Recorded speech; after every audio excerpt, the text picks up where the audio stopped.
Hi, this is Dr. Alisa Kriegel, and I am here with my podcast, Let's Talk About Sex Really, where I talk about sex in a real, direct, honest, no bullshit, no shame. Well, shame might come up, but we talk about it in a very real way. So today's topic is let's talk about non-monogamy. And this really, I've been wanting to do this for a while, but it really came up for me because there was an article in New York Magazine that I saw this past week in the cut called, let me give you the title exactly, called I Opened My Marriage. Maybe I Should Have Tried an Affair. And in it, it's by a young woman. And in it, she talks about um, being recently married. Her and her husband had known each other since high school or college, or had gotten together and broken up many times. She had met a new friend who was in a more open situation and talked about having a boyfriend. And the writer decided that sounded fun. Um, Long story short, why I wanted to talk about it in this podcast today and talk about non-monogamy is because I think that this has been a topic for a while. Open marriages, open relationships, polyamory. There's been a lot more books about it. I actually, in my upcoming memoir, it will be out in November. I will have more details to follow. Um, I actually explored a lot of this. I've worked with a lot of clients who are in various degrees of open relationships, open marriages, poly relationships. And so it's a topic I have been really curious about and wanted to understand, and did my own research, both reading as well as my own personal research to really understand what it means to be non-monogamous.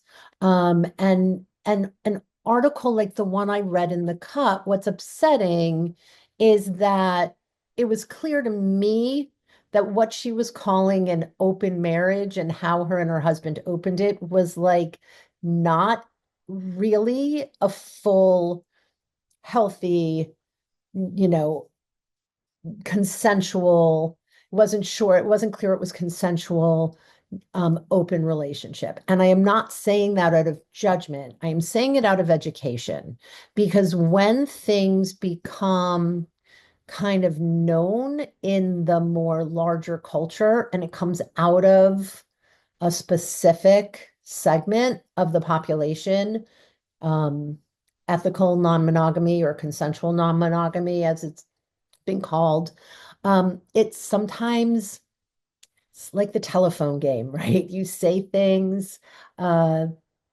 and as it passes down the line, the sentence you said becomes something completely different by the end of the last person who heard it.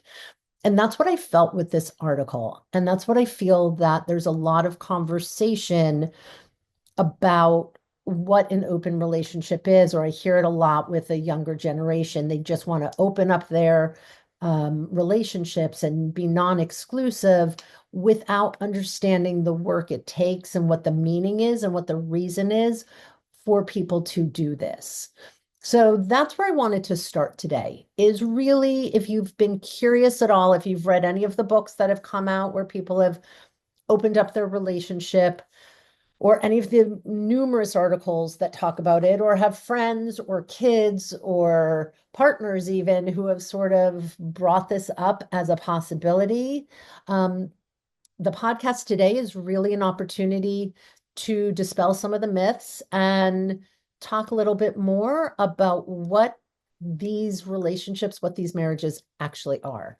So let's get started. The first thing, I want to be really clear, when she said I should have had an affair, I think that there's a lot of, right, if we put affair as sort of the beginning of a non-monogamous, if someone's cheating or having affairs, they are not being monogamous.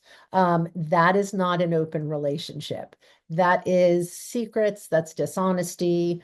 A next level up from that, I would say, is I've heard many people who are in what they call don't ask, don't tell relationship. And so that also is something which is not an open relationship. It's maybe a little bit more honest than uh, just cheating or an affair.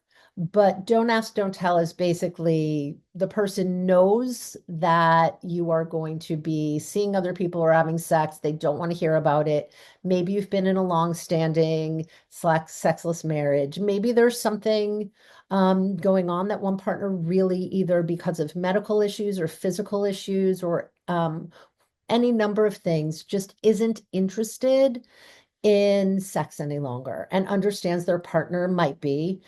And basically will say something like, I know you want this, do it. I don't want to hear about it. I don't want you to tell me anything. Be respectful. Maybe there's some minor guidelines, like don't bring them back to the house, something like that. But it's really, I'm not going to ask you anything about it, and please don't tell me anything about it. Um, so that is, I don't know if I put that in the non-monogamous, but it's a slightly bit, maybe a little bit more so. When we hear people talk about open relationships, open marriages, it is really, the idea of it is a consensual agreement that you both are going to be open to any form of dating someone else, chatting with someone else, sexting, having physical intimacy with someone else. Um, and people will have various degrees of, again, how open they want to be, how much they want to share, how much they want to hear. And so I want to talk a little bit about this when I say open and openness. Openness in open relationships is also one of the cornerstones I think that people get wrong when they try to understand non-monogamy, is that it is not an open invitation to have lots of sex with lots of different people. That for an open relationship to work, and the statistics are fairly high, that a lot of open relationships end in divorce or end in a relationship ending. So I think the reason for that is a couple of things. One, the communication. So communication, this is not an open invitation to have a lot of sex. It's really, I kind of see the open in open relationships as an openness to share, to have conversation, to have honesty, to talk about feelings, to talk about jealousy, to talk about limits and guidelines, and really to talk about needs. Like, what is your need from your partner in this process? And so the relationships I've seen done well involve a lot of open communication. The relationships where I've not seen it go well is various things. Sometimes an open relationship will be one-sided, where one person is unhappy with sex, or the other person doesn't want sex. And so they will have relationships and sexual relationships with other people, but the partner won't. So it's sort of this one-sided. I feel like that can get into some areas of challenge. Again, I've seen a lot of things really worked out well, because people are just so good at communicating. I've seen a lot of things not work out well because people, again, are calling something an open relationship, which is not really fully consensual. right? And I think the consensual piece of non-monogamy is really important. It's not you giving in. It's not one partner saying, well, fine, there's nothing I can do about it. You're going to do this anyway. I'll agree. That's not consent. That's kind of just giving in. So it really needs to be something that is talked about for a while. Like in this article, it was clear the woman wanted a boyfriend, had a crush on someone in their friend circle, a new friend in their friend circle, and basically said to the newly married husband, let's be open. She didn't go into the details about it, but she started having some sort of relationship with this other person. That's really fast. That's not a lot of conversation. That's not a lot of, it's sort of, I have a crush on someone and my friend's doing this and this looks fun. That's really not a strong foundation. And that's what this is about. It is not an excuse for affairs or sex with other people. It is a different way of thinking. It is a different way of communicating that you can love someone and be in a committed emotional relationship with them and explore sex and desire and needs and all of that with other people in an honest way. And for some people who really, I'm going to say, put the work in, right? Relationships, you hear this all the time, and it's kind of not what people want to hear about relationships, but you hear that they take work. And that's the boring part of relationships. It just is. It takes work. It takes communication. It takes honesty. It takes vulnerability, all those awesome things that we don't like to talk about, that we hide over with, if you've listened to my last podcast on romance, we like the big gestures once a year on Valentine's Day or an anniversary. We don't want to think about all the little things, but it's those little things and it's that consistent conversation. So interestingly, when there are actually like a lot of guidelines out there, I actually have spoken to therapists who specialize in open relationships, poly relationships, kink, all of those sorts of things. They are out there. So, what I would really recommend, I mean, I'm someone as a therapist who has worked with people in um, non-traditional relationships for probably about 10 years. So you're not judging, you're not learning it along with your client. So if it's something you are really interested in with a partner, I really recommend doing some of the work to prepare to do it in a way that's going to be really healthy and really effective and help both of you feel more connected, not less connected. If I always think it's funny, I always think about like with open relationships, it's a little bit like the couple who's struggling and decides it's a good idea to have a kid because maybe having a baby will fix the relationship. And we all know how that turns out. Like, not good. That is usually not how you fix a relationship. Usually makes it harder. So similarly, I've seen people, the relationship is already on rocky foundation. So let's open it up and see other people is really just an invitation for disaster. It's an invitation to end things because you need a more solid foundation for the open relationship. If it's not there, one of the things, there are things that can be done. Like one of the ideas of these guidelines is that people will say, if you're going to open up a relationship, if it's one person's idea, if one person is actually really attracted to someone and finds themselves wanting to act on it, then the idea is not to open it up immediately and jump into another relationship, but to spend a lot of time giving extra attention to your partner who is maybe less comfortable with this or doesn't have someone right away, but that extra attention is really important. So again, it's not an excuse, which is what a lot of people see. If this is an excuse to have affairs and do it in a way that you think is being more honest, it may just be that you're being open about having an affair, but it may not be fully an open relationship. An open relationship has a foundation and communication. Probably one of the best and most well-known books that came out, God, I want to say like 20, 25 years ago now, is a famous kind of the Bible of open relationships and polyamorous relationships. It's called The Ethical Slut, The Ethical Slut. Um, Makes sense, right? So, yes, there is a way to slut around, so to speak, and be ethical about it and be consensual and be honest.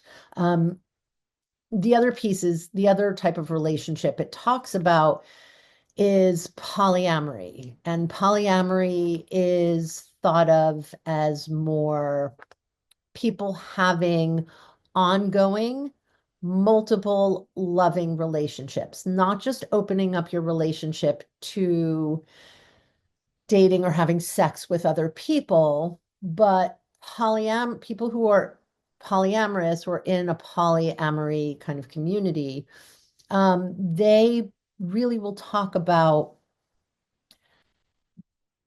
poly is almost like a value. It's a belief that as humans, we are designed and capable of having many very intimate, loving, connected relationships at the same time.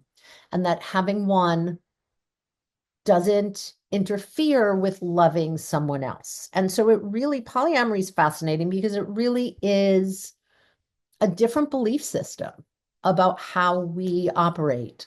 Probably the most famous book that came out that I think, really when we started hearing a little bit more on the sidelines about polyamory was a book that came out in like 2011. So that's already almost 14 years ago, called Sex at Dawn.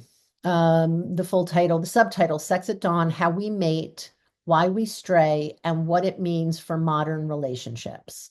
So the idea, Sex at Dawn was sort of a more anthropological look at humans and how we developed. And people have had some arguments about is the research as strong as, you know, they say it is. The writers, it was, I think, two or three writers who wrote it. But really what they were saying is that from the beginning of time, humans lived in kind of more packs. Right, early man, hunters, gatherers, lived in almost like groups of people. That was the safety. And that, according to the authors, people had sex with multiple partners in that clan or whatever, we would refer to whatever the different time periods were, and had children and sort of raised the children together. And it made a lot of sense that until sort of later times when, land ownership and, you know, kind of keeping, making sure your child's your child and paying for your own and all of that, this idea of monogamy became really necessary. So the question really that they're asking is this idea of monogamy one that was created for all of the modern needs of ownership, kind of patriarchal kind of ideas of, money and ownership and taking care of oneself and not living any longer in groups of people, but in individual, smaller circles. And does that go against what would be really our more natural wiring, right? That maybe our natural wiring is not just for one person sexually. And in fact, if we think about it, the more honest way to look at, even if you are in a monogamous relationship, that doesn't shut off your thinking about or having crushes or being attracted to other people. You just are making a choice not to act on it. But biologically, you can have those feelings for multiple people. So the idea with poly is really that there's multiple partners, different than open relationships. What I've seen with people who are in polyamorous relationships, um, oftentimes they're part of a larger community of people who are all kind of having a similar belief set about relationships. And what I've also seen is that people will kind of know each other's partners. So not only are you open with your own partner about other people you might be intimate with, but you might be in full several different relationships. You might have, at one point, Polly looked at sort of like a hierarchy of primary partner, secondary, tertiary, like who's most important, but more current understanding in poly and sort of habits and beliefs is that it doesn't have to be hierarchical, that sort of mirrors some sort of more traditional relationship, but that you can have people of various importance in your life without calling that out. One of the terms you might hear from a poly person, someone who engages in polyamory, is nesting partner, as opposed to like they may or may not be married to someone they are living with, cohabitating with. Um, Oftentimes, there'll be introductions of different partners. One person's girlfriend might meet the partner's other girlfriend, or if someone is bisexual, there might be a different boyfriend or girlfriend. So it's the openness and the communication is just enormous. What else can come up a lot is because we're all human, it is really normal to have feelings of insecurity, jealousy. If this is something, if you are already in a relationship like this, or even in your own relationship, if it's monogamous, I really recommend the Ethical Slut book. Has one of the best written chapters on jealousy that I've ever read. It's just fantastic. Really explaining just the humanness of it and how to be compassionate with a partner and how to be compassionate with yourself. So I really recommend that. This is the other piece is I think with non-monogamy, we can learn a lot from people who are doing non-monogamy well, who are trying, who are working at it, who are doing the work. Because what I see, I have several couples who I've worked with who are in polyamorous relationships, and really the work they're doing is amazing. Their level of communication. So some of the tools from a non-monogamous relationship can be helpful for anyone. One of the books that's really fantastic is one called Multiamory: Essential Tools for Modern Relationships. And in this, it's also there's a podcast of the same name, Multiamory, but they give tools. One of their tools is what's called a R.A.D.A.R talk, R-A.D.A.R. I have that right here, R.A.D.A.R. It's basically like a form that you can print up from the website. I'll put links on the podcast. But what it stands for is review, agree to the agenda, discuss, go through your topics, action points, try to create achievable goals for what your issue is you're working on. And then at the end of the talk to reconnect. Say some things about the other person that are caring, that you're appreciative of, compliments, um, massage, give each other a long hug, cuddle, sex, whatever it is at the end of a radar that helps you feel connected.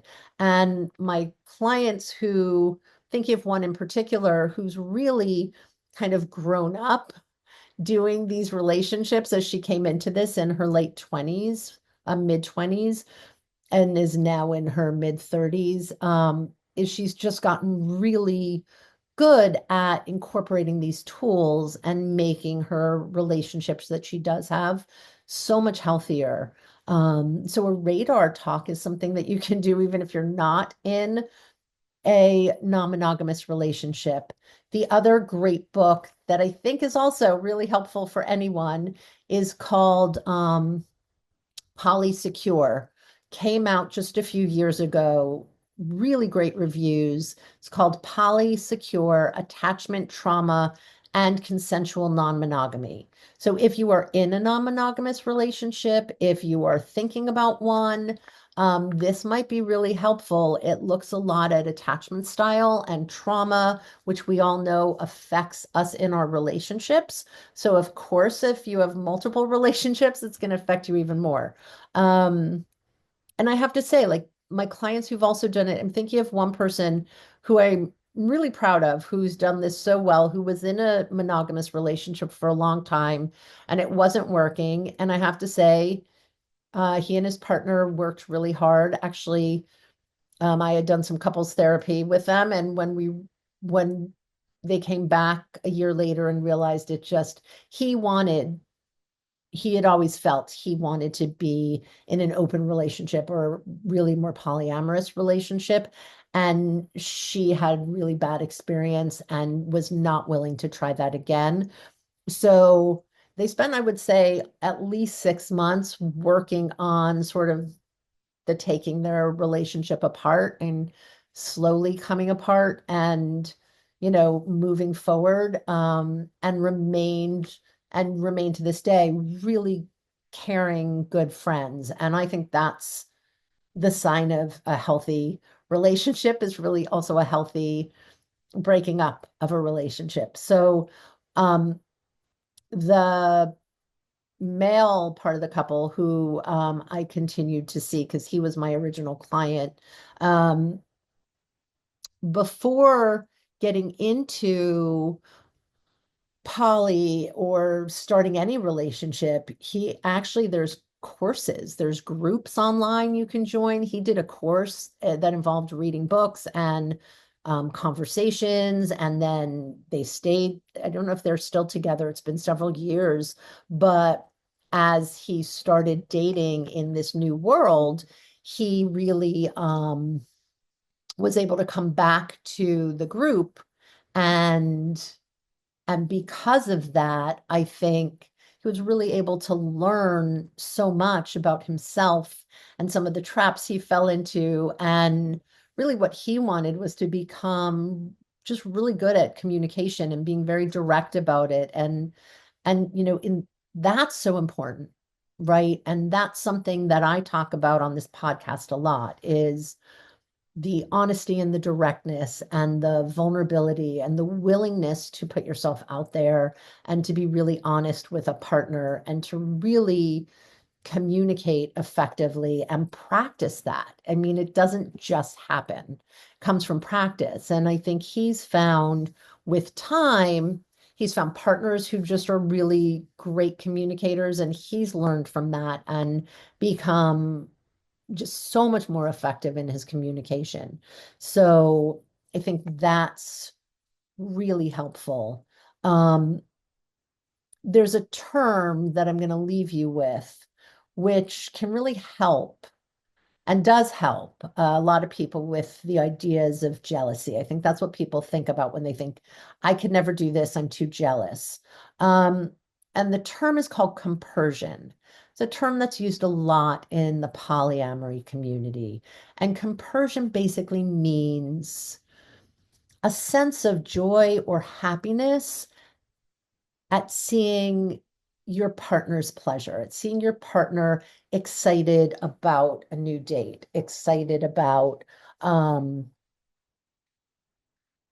good experience they had with someone else, feeling like, feeling like they have a crush on someone. We all know what that feels like, that first early stages of a relationship.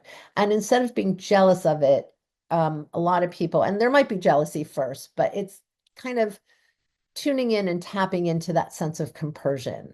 I think it's something we can all learn as well, that sometimes we start expecting in a monogamous relationship that our partner should just be doing things for our happiness.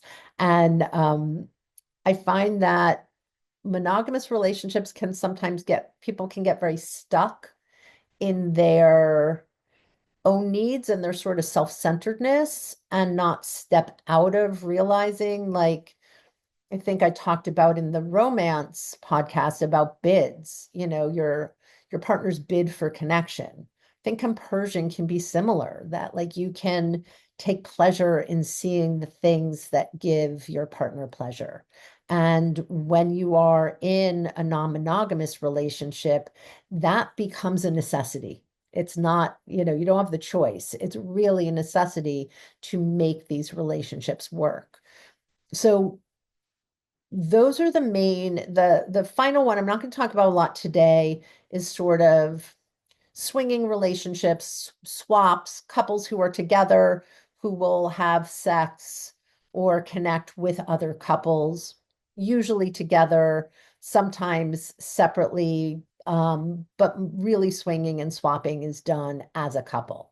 Um, and and so that's something we can get into. There's kind of different ways of that. I will talk about that and maybe sex clubs and sex parties and all the things out there that are sort of part of what's known as the lifestyle, which is sort of a open swinging, swapping lifestyle. There are clubs, there are resorts, there are cruises. So that's for another time.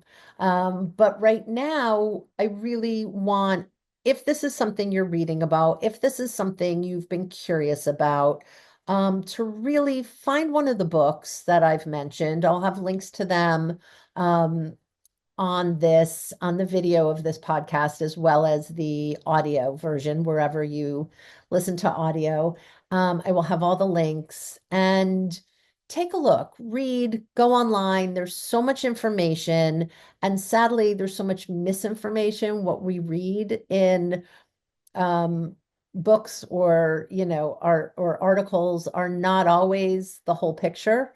So I ask that you know, be more open-minded and really have honesty and communication be at the cornerstone of anything you are going to do in your relationship, whether it's monogamous or non-monogamous. And that's really the bottom line, is what works in relationships works in any type of model of relationship that you believe in. There is no way to get around the communicating and the honesty and being open with one another in terms of what you need, what you feel, what you desire, what causes you pain, what's comfortable, like all of those things, talking about all of those things, regardless of whether you're in a monogamous or a non-monogamous relationship, is what is going to make it work. And so I can't emphasize that enough. And take a look. And if you're curious, listen to some of the podcasts that are specifically about polyamory or multiamory, as that podcast is called, and just see what comes up for you and see what tools you can use from there. So until next time, I really appreciate you being here. I hope you let curiosity be your guide. Curiosity is an amazing thing. We only live once. Why not be curious, or at least this lifetime, and see what it can bring to your relationship. See what it can bring to you. Um, and enjoy the learning, enjoy the growing, even if it's uncomfortable. sit with it. It's what gets you more feeling more full and whole. So, if you are curious, there will be some chapters about this in my upcoming memoir. Um, it's titled From Sexless Marriage to Sex Goddess, a memoir, by Alisa Kriegel, me. So take a look. It is already online for pre-order. I will have links in the podcast for that as well. Sign up for my Instagram, both my podcast page, which is Let's Talk About Sex underscore really. Please follow me. There'll be lots more information on there, as well as my author page, which is Alisa Kriegel Author, both on Facebook or Instagram. Take a look. I think I have if you're listening to this as I record it, I have the cover and all of the information coming out soon. And if you're listening to this later on, it should be out already. So take a look. Okay. Thanks for being here. Take care. Bye.